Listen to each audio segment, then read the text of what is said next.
안녕하세요. 토요일 아침 굿모닝 RT입니다. 이번 한 주 동안 저와 함께 굿모닝 RT를 해주셔서 너무 감사합니다. 다음 주에도 계속되어지는 아침의 묵상에 꼭 같이 함께 해주시고 사랑해 주세요. 제가 어제 마술사 시몬에 대한 에피소드를 이야기했잖아요. 저는 우리 성도님들이 슬픈 에피소드의 주인공이 아니라 행복한 에피소드의 주인공이 되었으면 좋겠어요. 사실 마술이라고 하는 것은 속이는 거예요. 저는 이렇게 마술을 볼 때 사람이 누워있는데 막 칼로 꼭 찌르고 이걸 막 움직이니까 사람 몸이 막 3등분 되는 거 있잖아요. 전 너무 신기한 거야. 너무 무섭지 않아요? 막 상체와 하체가 막 따로 움직이는 거. 그런데 마술사들이 자기만 하다가 관중석에서 한번 나오라고, 내가 이거 마술할 건데 괜찮냐고, 그럼 웃으면서 다 거기에 그냥 눕더라고요. 저는 못할 것 같아요. 근데 제가 그런 마술을 보면서 깨달았어요. 야, 마술사를 신뢰하지 않으면 몸이 3등분 되는 저 마술의 주인공으로 자원할 수 있을까? 가만히 누워있을 수 있을까? 못할 것 같아요. 결국 마술에 참여할 수 있는 것은 신뢰잖아요. 그런데 마술은 사람을 속이는 가짜 능력이라면 성령님의 능력은 진짜 능력입니다. 그렇다면 여러분, 저는 오늘 이런 생각을 해보았어요. 오늘 본문에 보면 26절에 주의 사자가 빌립에게 말하여 이르되 일어나서 남쪽으로 향하여 예루살렘에서 가사로 내려가는 길까지 가라 하니 그 길은 광야라. 주의 사자가 빌립에게, 사마리아에서 복음을 전하고 있는 빌립에게 가사까지 내려가라는 거예요. 근데 여러분, 이스라엘 지도를 보면 사마리아는 유대의 위쪽에 있습니다. 근데 가사는 갔던 길을 다시 되돌아와서 밑으로 내려가야 되는 거예요. 지금의 가자 지구 있는 곳이니까요. 예루살렘 서안에 있는 곳이거든요.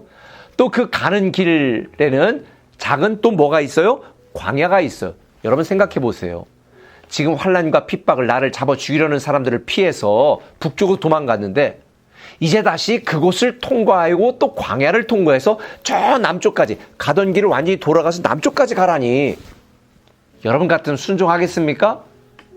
저 같으면 온갖 변명과 핑계를 대면서 가지 말아야 될 이유를 이야기했을 것 같아요. 근데 빌립은 아무런 대꾸하지 않고 변명하지 않고 핑계대지 않고 순종했습니다. 그리고 사마리아까지 올라갔던 길에서 다시 내려가 가사까지 가게 되는 것을 보게 됩니다.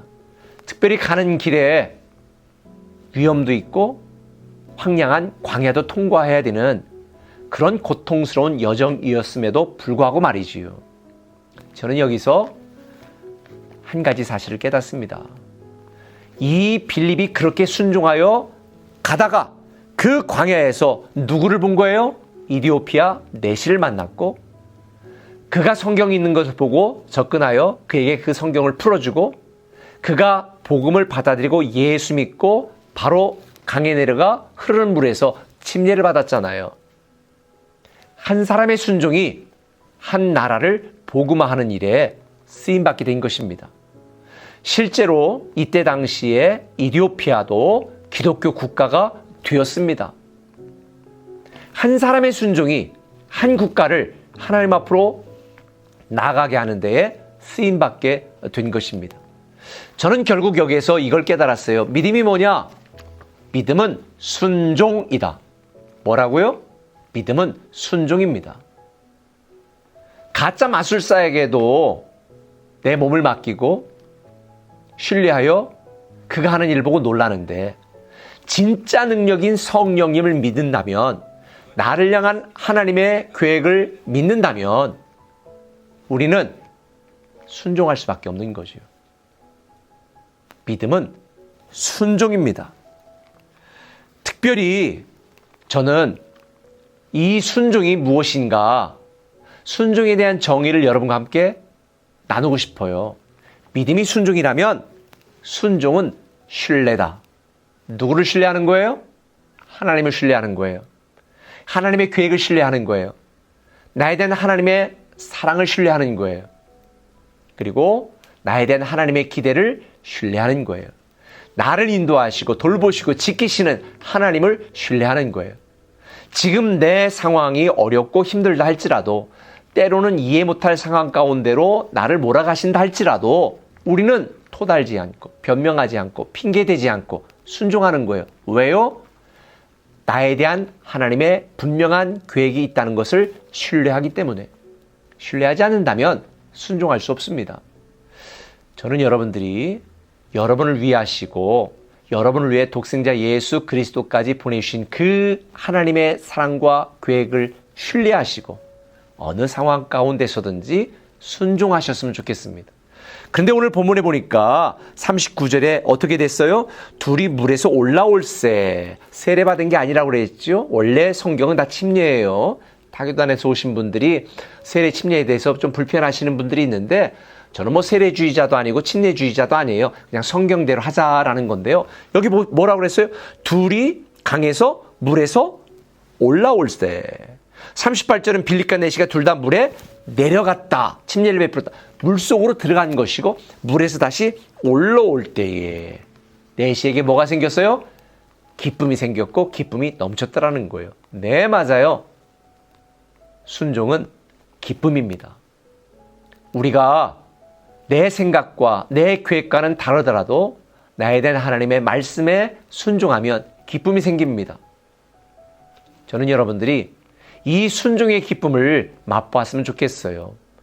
때로 여러분이 하나님의 말씀대로 살고 하나님의 계획을 따라 사는 것이 어리석어 보인다 할지라도 순종하세요. 그러면 기쁜 열매와 기쁜 결과를 얻게 되어 있습니다.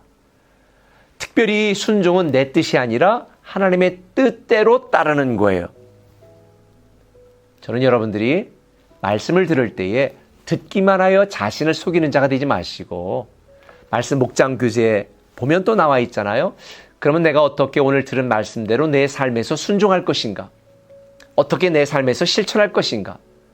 이 말씀이 육신이 되어 이 땅에 오신 것처럼 여러분들도 여러분을 사랑하시는 하나님을 신뢰하신다면 말씀대로 순종해야 되고요. 순종할 때 기쁨이 넘치게 될 줄 믿습니다. 특별히 우리가 가르침대로 하나님의 말씀대로 순종한다고 해서 내 삶이 한 번에 변화되거나 한 번에 놀라운 능력을 경험하는 것은 아니에요. 운동선수들도 코치가 가르쳐주는 대로 연습을 해보지만 한 번에 안 되잖아요. 끊임없는 반복 훈련이 돼야 되잖아요. 마찬가지예요. 성경은 그래서 말합니다. 너희가 기도와 말씀으로 날마다 경건의 훈련을 하라. 그래서 우리가 날마다 RT를 해야 되는 이유고요. 매주마다 주일에 와서 예배를 드려야 되는 것이고요.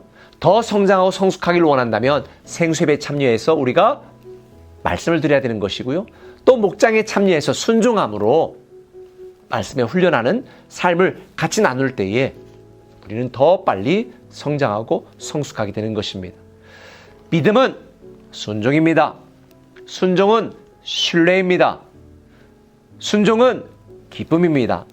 저는 여러분들이 하나님을 신뢰하시고 순종하셔서 넘치는 기쁨이 여러분의 인생이 되기를 예수님의 이름으로 축원합니다.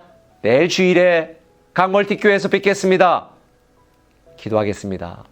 사랑의 아버지 하나님, 참 우리가 순종하기 어려울 때, 순종하기 싫을 때, 그러나 억지로라도 순종하게 하시고 감사함으로 순종하게 하시고 토달지 않고 우리가 순종하게 하시고, 그래서 작은 일에 충성하고 맡겨진 일에 충성하고 하나님이 기대하시는 대로 순종의 삶을 살아가요. 이 믿음의 능력과 결과와 열매를 우리 모두가 경험하며 기쁨을 누리게 하여 주옵소서.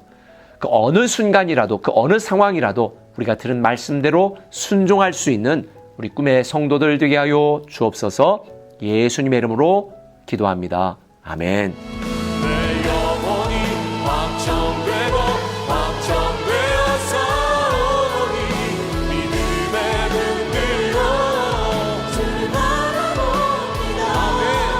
내 영혼이 확정되고 확정되었사오니 믿음의 눈으로 우리가